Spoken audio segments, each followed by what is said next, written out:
Olá, tudo bom? Provavelmente tu tem adquirido o mapa ogâmico e por isso está vendo esse vídeo aqui.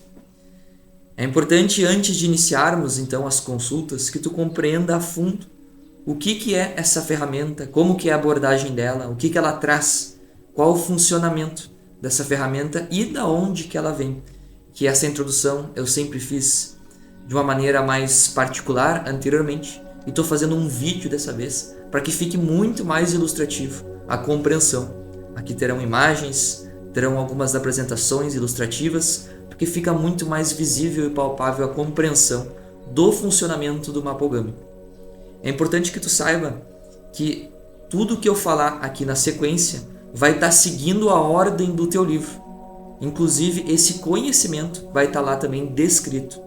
Mas aqui é importante essa dinâmica e a oralidade, como os próprios druidas utilizavam no passado, para que seja esclarecido o funcionamento dessa ferramenta antes de iniciarmos então as consultas. Tu verás que no início do teu livro vai ter a tua capa com o teu nome e depois então começa a explicação do mapa ogâmico que eu vou fazer aqui de uma maneira mais autêntica, sem ler, né? Como é que funciona o mapa ogâmico?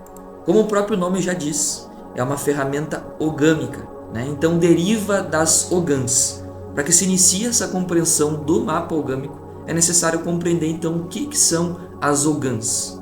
As ogãs, elas representam um dialeto sagrado que os druidas utilizavam naquela época, mas não é como a gente utiliza o nosso alfabeto, por exemplo. A maneira que eles utilizavam as ogãs eram diversas. Alguns historiadores ou espiritualistas falam que era através de leituras oraculares ou mesmo em rituais. O funcionamento e o uso dessa ferramenta ogâmica não se sabe ao certo como era empregada naquela época. Mas essas ogãs, que representam então essa escrita sagrada, elas têm uma energia que compõe elas. E a gente vai entender logo em seguida. Primeiro, então, é necessário compreender, elas são uma escrita sagrada. Ao todo são 25 letras ogâmicas. Essas letras, então, compõem esse, digamos, alfabeto ogâmico, né? Alfabeto é como a gente chama o nosso sistema de escrita, né? Que está associado à letra A e B, alfa e beta.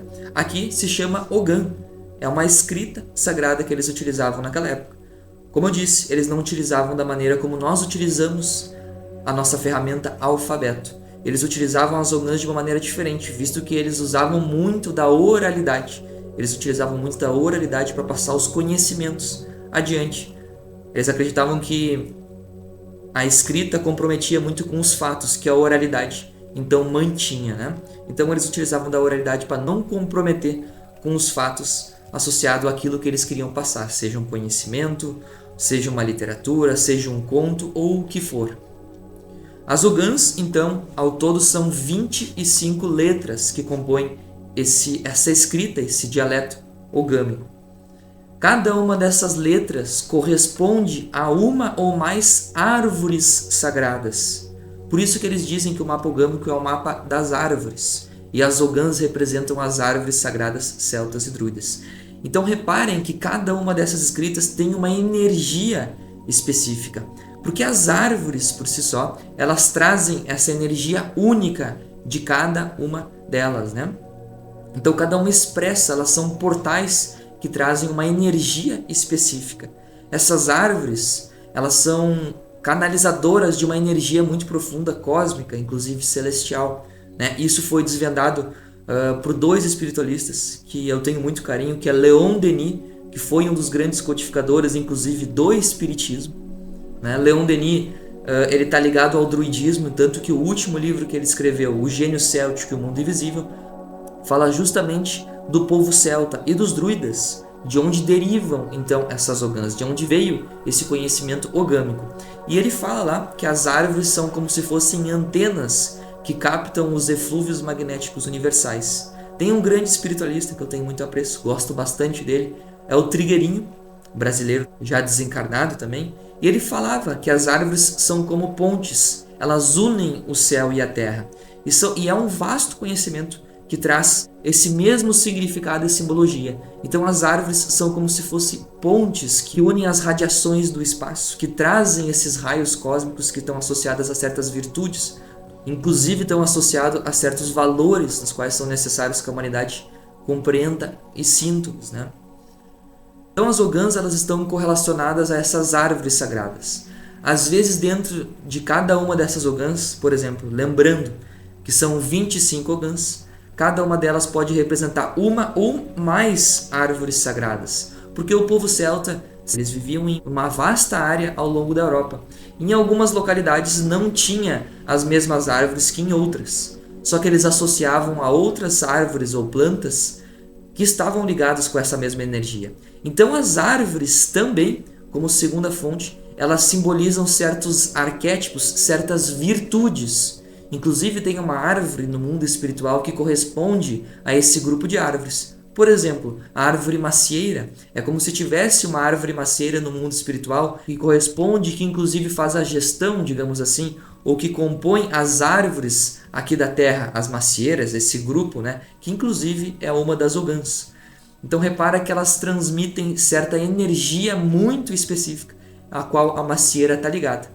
No caso aqui, a gente está falando da virtude do amor incondicional, por exemplo.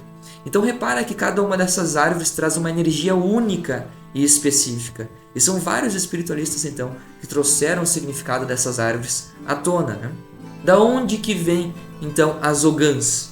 Que correspondem às árvores, que correspondem a essas energias específicas, né, arquetípicas, e também essas emanações do espaço, né, como se unisse a astrologia junto à Terra, ou seja, essas emanações do todo, aquilo que vem de fora para dentro de nós, né, através dessa ponte e dessas antenas que são as árvores. E as ogãs representam algumas dessas árvores e também estão associadas a certos arquétipos.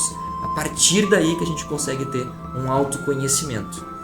As árvores e as ogãs, né, essa compreensão delas dentro do caminho ogâmico, está associada então aos druidas. Os druidas eram grandes sacerdotes espiritualistas da época celta. Isso não significa que o povo celta era muito desenvolvido, mas essas pessoas, né, esses espiritualistas, esses sacerdotes, que eles tinham esse papel de sacerdotismo dentro da cultura celta, esses sim tinham um grande nível espiritual e de desenvolvimento. Vide um exemplo, Allan Kardec. O verdadeiro nome de Allan Kardec é Hippolyte Léon Denisard Rivail, que foi um professor, então, francês, dessa época e que fez a codificação espírita, né? Através de métodos científicos, ele comprovou a vida espiritual. Allan Kardec, então, é na verdade um pseudônimo revelado pelos espíritos da verdade, que era o nome desse professor, então, Hippolyte Léon Denisard Rivail, em vida passada em que ele fora um druida. Então repara o nível espiritual que alguns desses sacerdotes espiritualistas tinham, né?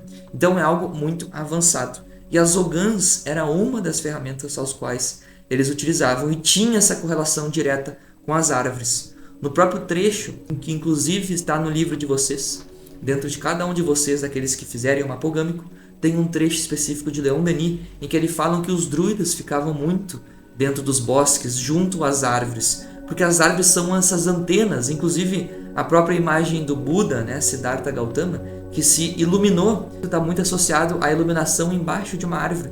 Elas são antenas que captam esse prana, esses eflúvios magnéticos universais, esses arquétipos, essas inspirações divinas e traduzem e trazem aqui à Terra, né? Então, ficar junto aos bosques, ficar junto à natureza, é uma maneira de se recarregar, além de trazer uma grande inspiração e uma grande conexão com a espiritualidade e com Deus, né? Visto que a gente está falando todo dessas radiações que são traduzidas através dessas árvores. E é isso que o Leon Denis traz, inclusive, que os druidas ficavam muito nos bosques, a imagem do mago, do sacerdote, do sábio, ligada à natureza, veio muito da cultura celta e druida, né? É algo que está impregnado no inconsciente coletivo. Inclusive, virou até uma simbologia arquetípica, né? Aquele velho sábio com um cajado dentro da floresta é uma imagem de sabedoria e de conexão com o sagrado. Isso está associado aos druidas e essa ligação que eles tinham com as árvores. Agora, entrando mais a fundo, como é que funciona o mapa ogâmico em si? O mapa ogâmico é uma canalização espiritual em cima das ogãs.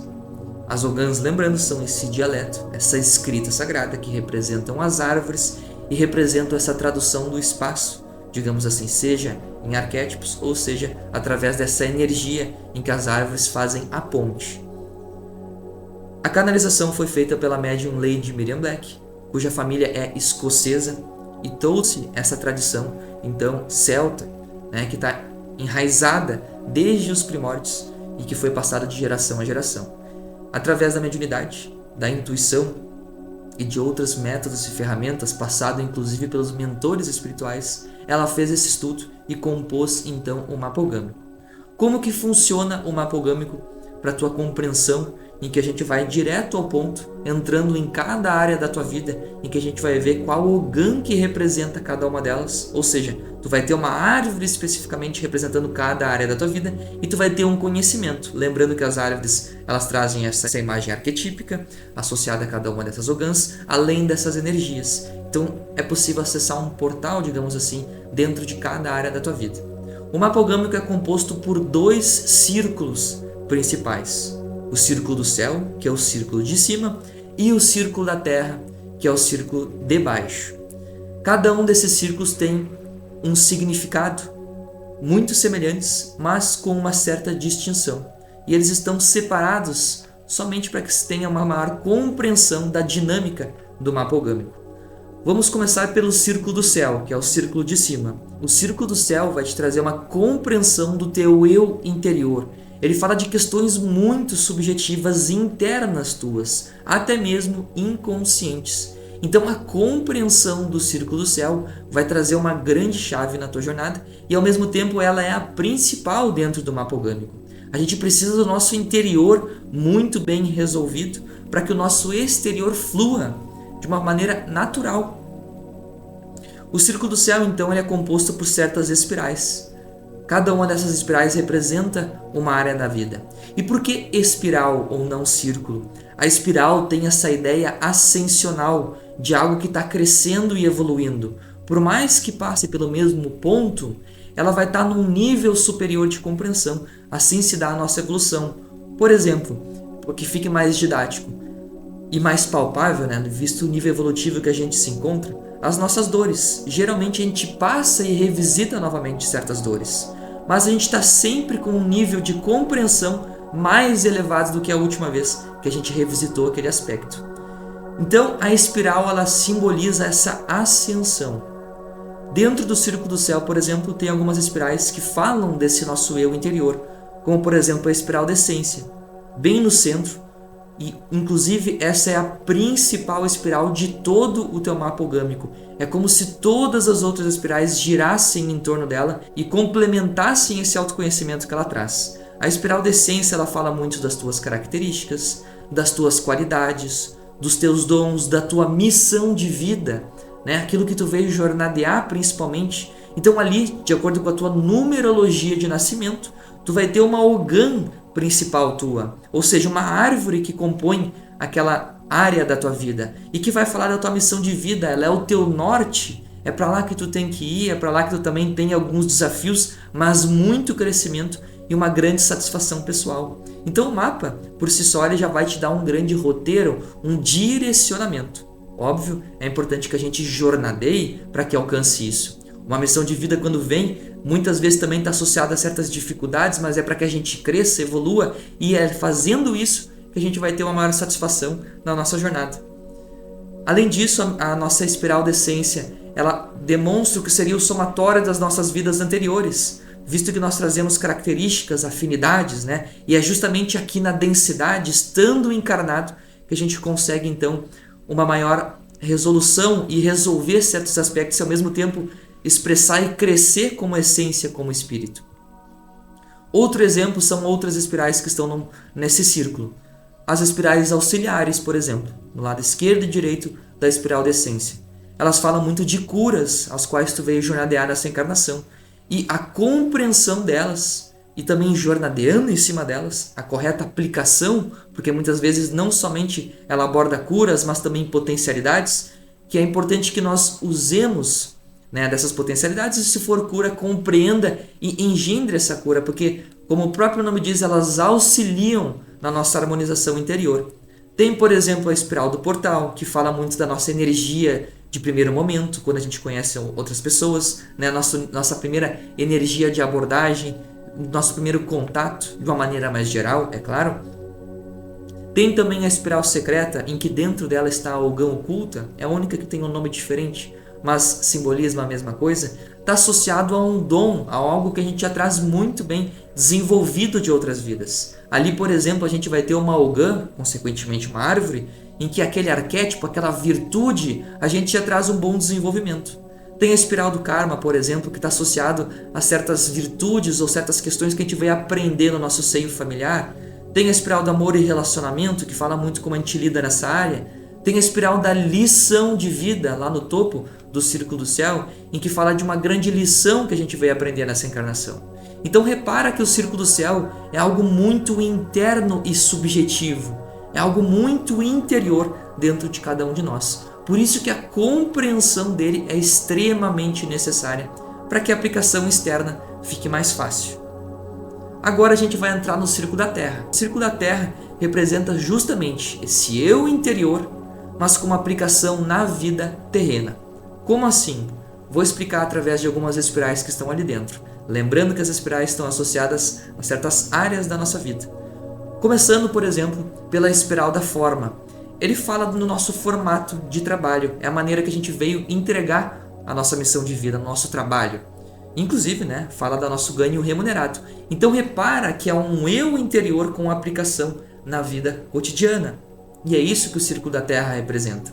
No centro dele, por exemplo, tem a espiral do espírito, que além de falar um pouco da espiritualidade também, ele vai abordar quais são as terapias em que tu especificamente traz uma maior resposta de cura. Está associado a um elemento, então repara que é a Terra dando uma devolutiva ao nosso eu interior. Tem as espirais do desafio, também dentro desse Círculo da Terra, em que mostra então desafios que tu vem enfrentar para que tu evolua espiritualmente. Mas esses desafios estão associados a uma pessoa encarnada, ou seja, são desafios terrenos, por isso que ele está no Círculo da Terra.